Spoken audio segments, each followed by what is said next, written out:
Item தானே எடுத்துட்டு வா. பேசுனது வாய்ஸ் திருச்செந்தூர் முருகன். திருச்செந்தூர் முருகன்.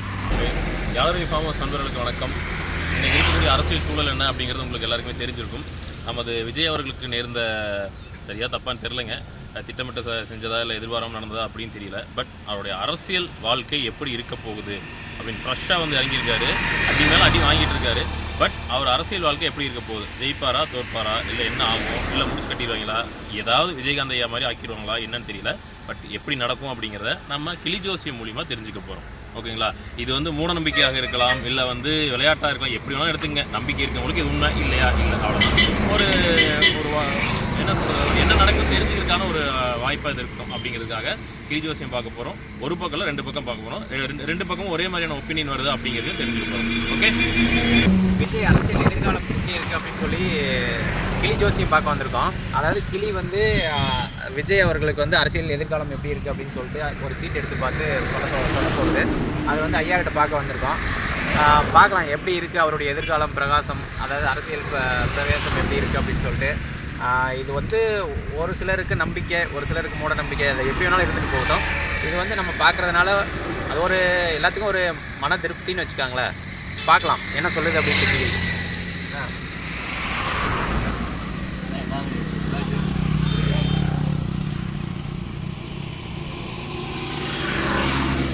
எடுத்துட்டு வா. நல்லா ஐட்டம் தானே எடுத்துட்டு வா. பேசுனது வாய்ஸ் திருச்செந்தூர் முருகன். திருச்செந்தூர் முருகன்.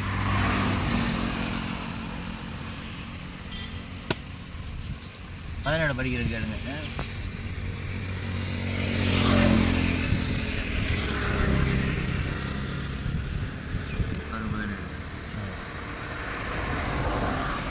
சுகமடனே நினைப்பதெல்லாம் படிக்கும் அப்பா, சுகசேமமாக இருப்பாய். புவிய மீது பகையொன்று நேராது, குடும்பம் தண்ணில் பலவிதத்தில் செய்தொழில் லாபம் காணும். அகமகிழ பெரியோர் பொருள் கிடைக்கும், ஆதரவாய் சொந்தங்களின் உதவி உண்டாகும். உன் மனதில் நினைத்த எண்ணம் பலிதமாகும், எப்பொழுதும் சேமமாய் வாழ்வாய். குடும்பத்தில் உனக்கு ஒரு விதமான பகை தொந்தரவு ஏற்படாது. தொழில் முகாந்திரத்தில் மேன்மையும் பல வழிகளிலும் நல்ல லாபத்தை அளிக்கும். சொந்த பந்தங்களின் உதவி உண்டாகும், அடுத்தவரின் ஆதரவு உண்டாகும். பீடிக்கும் நோயானது மணிமந்திரத்தில் விலகும். 2 வாரத்துக்குள் ஆகும் உனது கவலைகள் முற்றிலும் நீங்கி சுகமடைவாய். சரிங்க.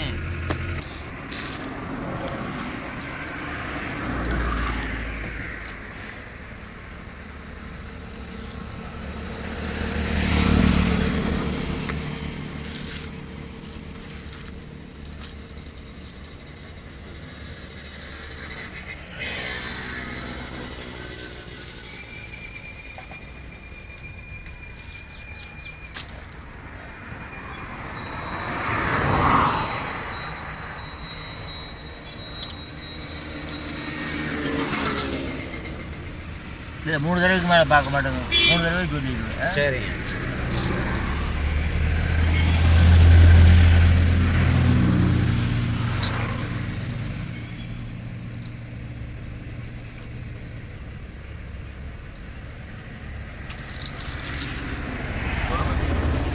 பொறுமை தேவைங்களா யாருக்கு? விஜய் அவர்களுக்குங்களா? பொறுமை தேவை.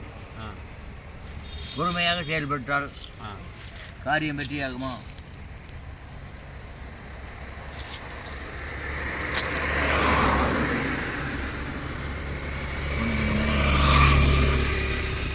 பொறுமையாக செயல்பட்டால் காரியம் வெற்றியாகும்.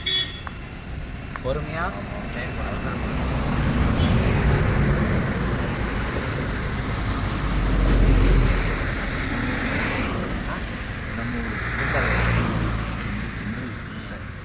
இப்போ விஜய் அவர்கள் வந்து அரசியலுக்கு வந்து பொறுமையாக இப்போ இருக்கணும். ஆமாம், பொறுமையாக தான் வெற்றி இருக்கு. அவருக்கு வந்து இப்படி நடக்கணும் தெரியாதுங்க. அவருக்கு வந்து இப்படி நடக்கணும் தெரியாது. தெரியாதால ஏற்படும் வேறு மாதிரி நடந்துருக்கு.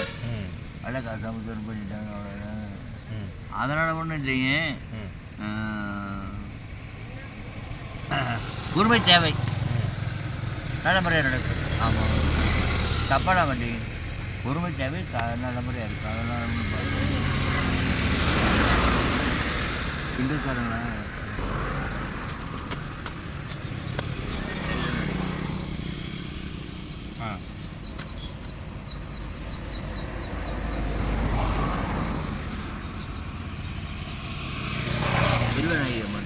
செல்வநாயகி அம்மன். கீரனூர். சூப்பர். கீரனூர்.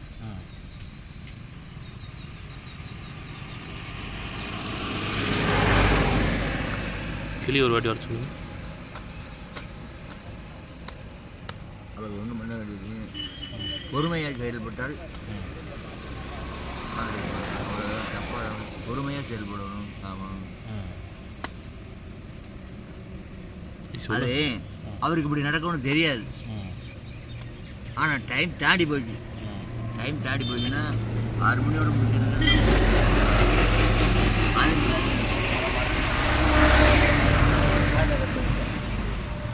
பல விதமான